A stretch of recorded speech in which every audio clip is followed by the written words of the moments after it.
I'll tell you about that night, at the campsite, during that summer vacation. I always loved exploring old, creepy places. My friends were also into that adrenaline rush and fear of the unknown. I was 19 when we decided to camp in a rural area in Maine that weekend. This time it was fall, and the trees were beautiful with wild colors. However, nights, rooftops. Oh dear. There was an old abandoned house on top of a hill, and we were dying to check it out. See it up close, you know, young and excited. The group was small, me, Ethan, Emily, and Jack. We got there late in the afternoon, set up our tents at the base of the hill, and kept looking at the house in the distance.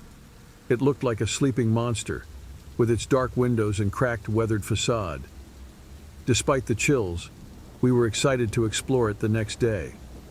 On that initial night, as we sat drinking, eating, and laughing around the campfire, a sound came from the hill that struck us as bizarre. It could have been, but was not actually, a faint moan initially, which grew progressively stronger. We tried to ignore it, saying it was probably the wind or some night animal. But the noise kept growing, getting closer. "Are you guys hearing this?" I asked, scared. "Yeah, it sounds like it's coming from the house," Emily answered, pale with fear. So we decided to investigate. We climbed the hill. The dry leaves crunched under our feet, making noise, and the wind rustled through the trees.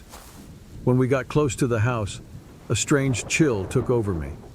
It felt like the air had gotten heavier, you know? "Can we just get this done?" Jack asked, already feeling afraid. We entered the house and found a sitting room with pieces of old furniture surrounded by dust and cobwebs. The dust smell filled our nostrils. Suddenly, a loud stomp came from the floor above us. At all times, Ethan led up the rickety stairway. "This place is starting to scare me," Emily squeezed my hand firmly. Upstairs, we found a hallway with several doors. From one of them, which was slightly open, came a faint light, as if a candle was lit. Ethan pushed the door open, and we entered. The room was empty, except for an old rocking chair that moved on its own as soon as we entered, making a creepy, creaking sound. "What the hell is that?" Jack said, scared just like us. Suddenly, the door slammed shut behind us, and the light went out. We were in the dark, our hearts racing. The chair stopped rocking, and the silence was heavy. I tried to turn on my flashlight, but nothing. My friends' flashlights didn't work either. We were stuck in that darkness, with no working flashlights or cell phones, as if something was blocking the electricity in that place. Then we heard a voice, a low, menacing voice, coming from all directions. We couldn't understand what it was saying, but it was repeating a murmur. "We need to get out of here," I shouted. We ran to the door trying to open it, but it was stuck. Jack, panicking, started throwing himself against the door with all his strength, and finally, it opened. We ran down the stairs. When we got out, the moon was lighting up the hill, but the relief was short-lived. Our tents were destroyed, and our stuff was scattered everywhere. It looked like a hurricane had passed through. That night, we fled to the nearest town.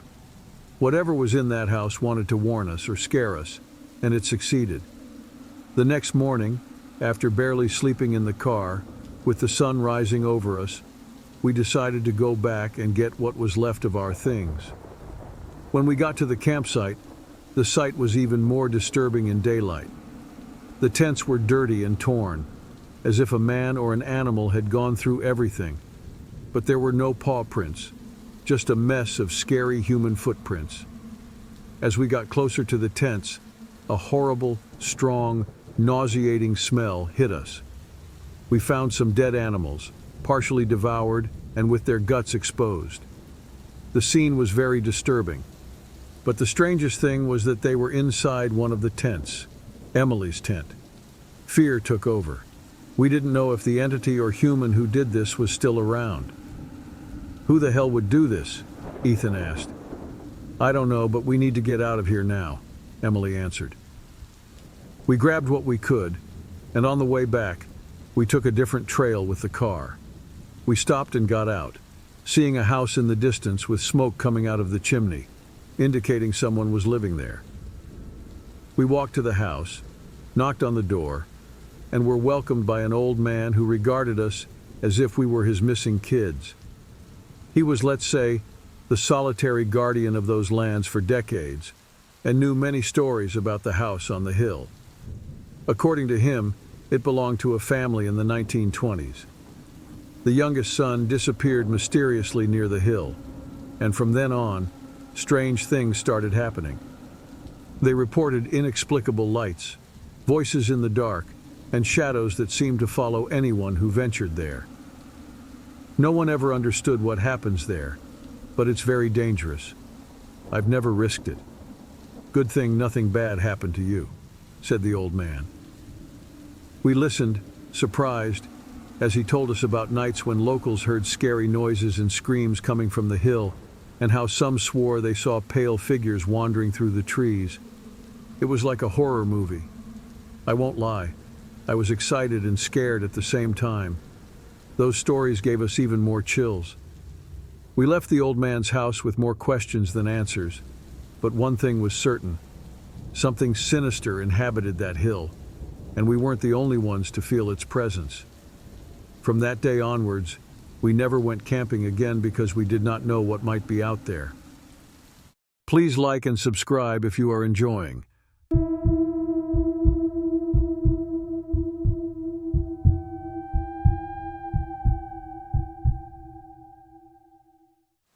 This tale serves as a reminder to us that things are not always as safe as they seem.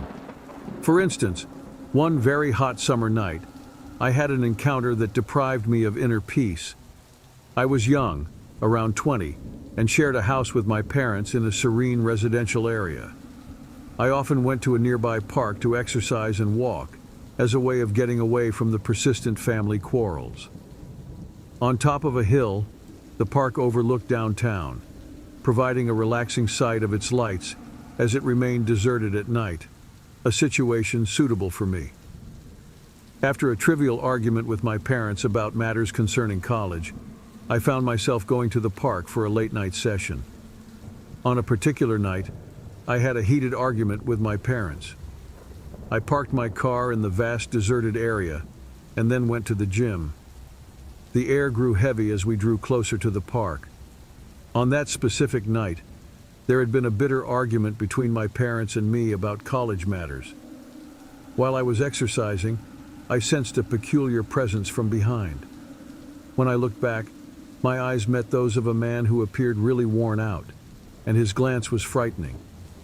He was staring directly at me, very close, just a couple of centimeters away. Surprisingly, during this brief moment, I realized that I was afraid of his glance, but also curious about what he might have wanted. The man admitted that he kept seeing me there most of the time and wished to learn some exercises from me. The feeling of discomfort only grew when he mentioned my full name.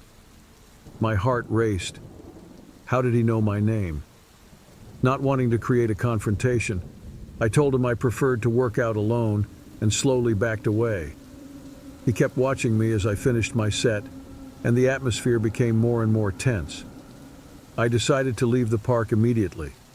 I walked quickly to my car, feeling his eyes on me the whole time. When I got home, my mind was racing. The next day, I found an envelope addressed to me at my front door.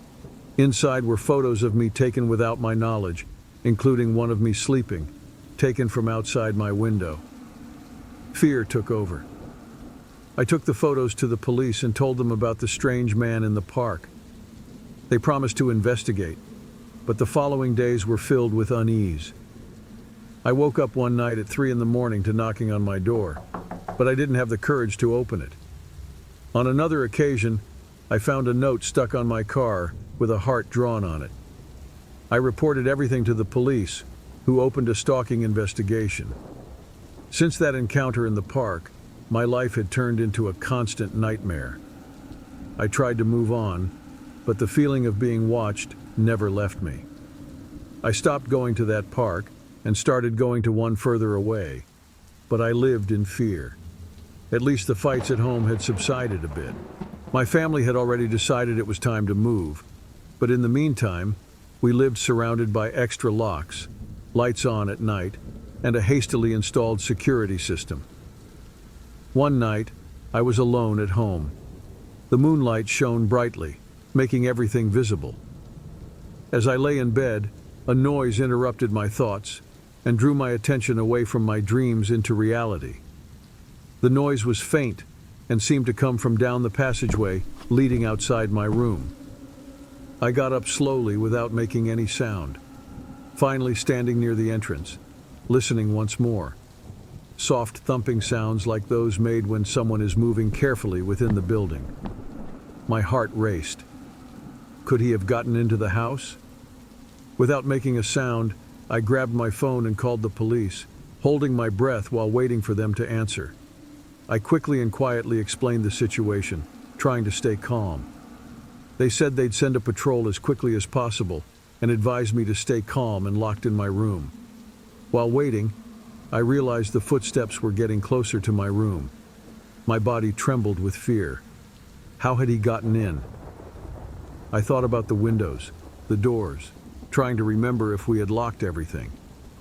Finally, I heard the police siren approaching. I felt relieved, but I was still scared to confront the intruder alone. The footsteps stopped abruptly outside my door. Complete silence took over. Then, a loud knock on the door. "Police! Open the door!" they shouted from outside. Relief flooded my body. I left my room still apprehensive and opened the door for 2 officers. They came in and searched the house room by room while I waited in the living room, trying to calm down. They finally returned, finding no one. There was no sign of forced entry, just my palpable fear. The officers suggested continuous surveillance and gave me a direct number to call in case of any incidents. I called my parents and told them what had happened. They were terrified and said they'd be home soon. The following days were filled with constant anxiety. Every small sound made me jump out of bed. I slept with a knife beside my bed, always alert for any movement outside the window. My family was more determined than ever to move, no matter the cost. He never showed up again, and we managed to move. Several years have elapsed, without my ever knowing who the man in the park was or what he wanted with me. It is not even certain whether it was he who entered my house or someone else. I still see that horrifying face sometimes when I am about to sleep. I don't wish this on anyone. I hope you never go through something like this.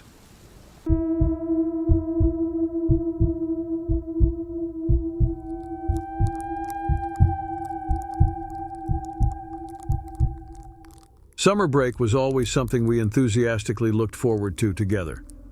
This year, we chose to do it differently, climbing an out-of-the-way mountain in America.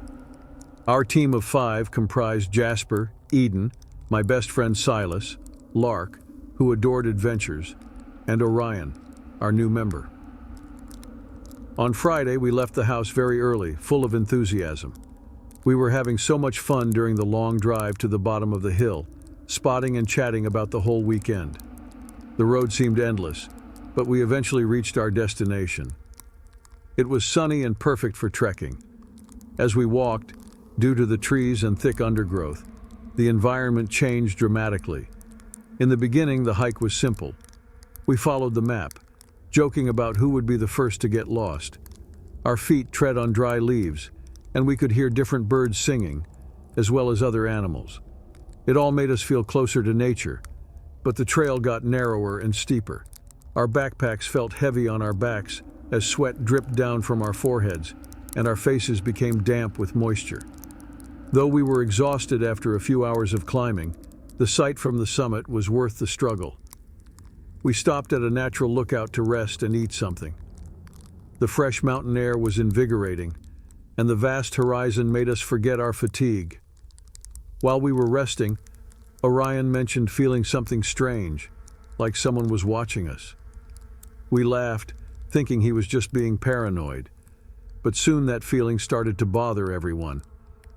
We continued the hike, but now with one eye on the path and the other on our surroundings. Every noise made our hearts race. Twilight approached, necessitating a search for a camping ground due to the approaching darkness. We placed our tent poles in a clearing that was ideal for that. The ground was flat, and there was an abandoned fire pit, a sign that others had camped there before. While we were setting up camp, Eden and Silas went to gather firewood. Everything seemed calm until we heard a scream. It was Eden. We ran to them and found them pale and out of breath. They said they saw two strange men watching us. We tried to stay calm and returned to the camp, convincing ourselves they might just be other hikers. But the tension was in the air, and every sound in the forest seemed more sinister. Night fell, and the forest around us became even darker. The campfire we made barely pushed back the darkness. We decided to take turns keeping watch. I took the first shift while the others tried to sleep. The silence of the forest was unsettling, and every little noise seemed too loud. At about midnight, footsteps were heard along the trail, prompting me to wake the rest and keep silent in an attempt not to lose track of what was happening around us. The steps subsided. Nonetheless, there was a strong accompanying sensation of another presence being there with us. Consequently, we quenched our fire and were dead silent. Eventually, they started again at closer range. I could feel the tension in the air despite my silence, while my heart beat high up into my throat as if it wanted out. Suddenly, we saw flashlights approaching. Two men emerged from the darkness, armed. They told us to get up and stay quiet. One of them, with a rough voice, ordered us to hand over everything of value. Scared, we gave them our phones, wallets, and anything valuable. They rummaged through our backpacks. While one of them threatened us with a gun, the other seemed nervous, glancing around. He muttered something about the police possibly showing up. The situation was desperate, and we knew that reacting could make things worse. Fear paralyzed us, and our minds searched for a solution that didn't come. Then we heard sirens in the distance. The robbers panicked. The nervous one started to back away, saying he didn't want to get caught. The other, still tense but calmer, gave us a final warning not to follow them and disappeared into the darkness with his partner. We waited a few minutes before moving. The sirens got closer, and we saw the blue and red lights illuminating the forest. The police finally arrived. We explained what happened, and they started searching the area. We felt safer, but the experience had deeply shaken us. At the police station, they explained that the men had been committing a series of robberies in the area that night. That's why they were already being searched for. Our camp was their last target before being intercepted. The police were intensively patrolling the area due to a robbery report from a campsite close to us. We had to spend the whole night at the station while giving statements, trying to grasp the reality before us without knowing that the area had a background of such crime. They cautioned us against going back to the road until the matter was settled. The next day, we returned home, tired and silent. An adventure that began with enthusiasm concluded in a horrifying and distressing occurrence. Even though we were all safe, we knew the experience would mark us forever. The feeling of vulnerability and the real fear of that night were etched in our minds. After the incident, our gatherings were never the same. The tension lingered, and our once tight-knit group grew distant. We all knew that something in our friendship had changed permanently, but each one of us handled the trauma uniquely. The creeping lights, rushing steps, and rifles aimed at us are an unforgettable image. We lost all confidence during these exciting moments. A perilous excursion that ought to have been just a summer vacation left us terrified and doubting our security and how transient life can be. The haunted memory of that night still lingers in my mind. As often as I shut my eyes, the silhouettes of those men, armed men, seem to come nearer in darkness. Please like and subscribe. And if you watched until the end, leave a comment. I want to know if you like the videos.